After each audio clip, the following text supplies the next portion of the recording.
Haryana Rajya Sabha seat के चुनाव में क्रॉस वोटिंग का डर, कांग्रेस भाजपा में हलचल, जेजेपी में टूट वजह क्रॉस मतदान पर नहीं जाएगी विधायकों की सदस्यता। हरियाणा में राज्यसभा सीट के चुनाव को लेकर बीजेपी और कांग्रेस के नेताओं में क्रॉस वोटिंग का डर बना हुआ है। इसकी सबसे बड़ी वजह जननायक जनता पार्टी जेजेपी में टूट को माना जा रहा है। लोकसभा चुनाव के बाद विधानसभा में भी सदस्यों के गुणागणित में बदलाव आया है। इसको लेकर चाहे सूबे की 10 साल से सत्ता में काबिज बीजेपी हो या कांग्रेस, दोनों खेमों में हलचल मची हुई है। सियासी जानकारों की माने तो जेजेपी के कई विधायक पार्टी छोड़कर जा सकते हैं और क्रॉस वोटिंग कर सकते हैं, क्योंकि वे आगामी विधानसभा चुनाव में बीजेपी या कांग्रेस से टिकट मांग सकते हैं। उनका कहना है कि हरियाणा का ये चुनाव बहुत ही दिलचस्प होने जा रहा है, क्योंकि अभी तक इस चुनाव को लेकर तस्वीर साफ नहीं है।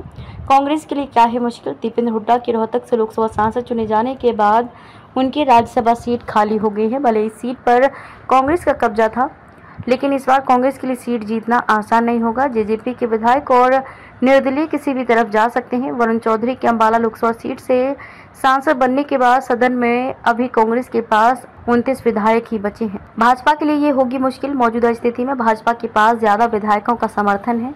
सीएम नायब सैनी के करनाल से उपचुनाव जीतने के बाद सदन में बीजेपी विधायकों की संख्या 41 हो चुकी है। लेकिन अगर जेजेपी, निर्दलीय और एकल सदस्य वाली पार्टियों के विधायक क्रॉस वोटिंग करते हैं तो नतीजा किसी भी तरफ जा सकता है। इसको लेकर भाजपा खेमे में हलचल है। राज्यसभा चुनाव में ओपन बैलेट सिस्टम है। राज्यसभा चुनाव में क्रॉस वोटिंग के कारण किसी विधायक को विधानसभा से अयोग्य नहीं ठहराया जा सकता। इसकी वजह है सुप्रीम कोर्ट का एक फैसला है। सुप्रीम कोर्ट ने 22 अगस्त 2006 को कुलदीप नैयर बनाम भारत संघ और अन्य के मामले में अपने फैसले में कहा कि यह तर्क कि राज्यसभा के लिए चुनाव में मतदाता के अभिव्यक्ति के अधिकार पर खुले मतदान से असर पड़ता है, मान्य नहीं है, क्योंकि एक निर्वाचित विधायक को किसी विशेष तरीके से मतदान करने के लिए सदन की सदस्यता से अयोग्य नहीं ठहराया जाएगा। वह अधिक से अधिक जिस दल से संबंधित है उस राजनीतिक दल की ओर से की जाने वाली कार्रवाई का सामना कर सकता है। भाजपा जसपा गठबंधन टूटा। हरियाणा में मनोहर लाल खट्टर की अगुवाई में भाजपा जसपा गठबंधन की सरकार चल रही थी। लोकसभा चुनाव से पहले सीट शेयरिंग को लेकर जसपा और भाजपा ने गठबंधन तोड़ दिया। इसके बाद जसपा 10 विधायकों के साथ सरकार से अलग हो गई। भाजपा के पास 41 विधायक थे। उन्होंने 5 निर्दलीय और 1 हलोपा विधायक को साथ लेकर सरकार बना ली। खट्टर की जगह नायब सैनी सीएम बने।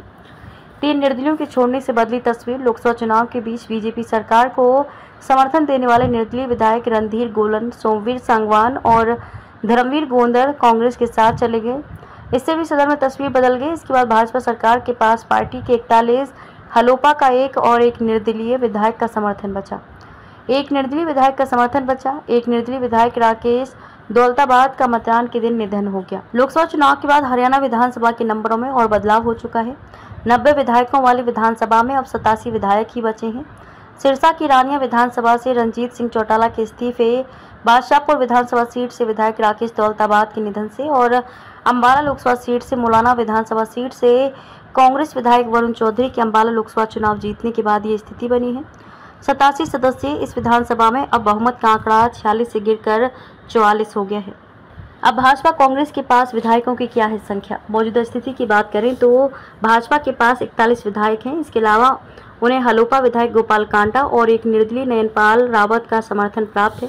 भाजपा के पास 43 विधायक हैं। वहीं विपक्ष में भाजपा से एक ज़्यादा यानी कि 44 विधायक हैं। इनमें कांग्रेस के 29, भाजपा के 10, निर्दलीय 4 और 1 इनेलो विधायक शामिल हैं। अगर ये सब एक साथ आ जाते हैं तो फिर सरकार अल्पमत में आ सकती है।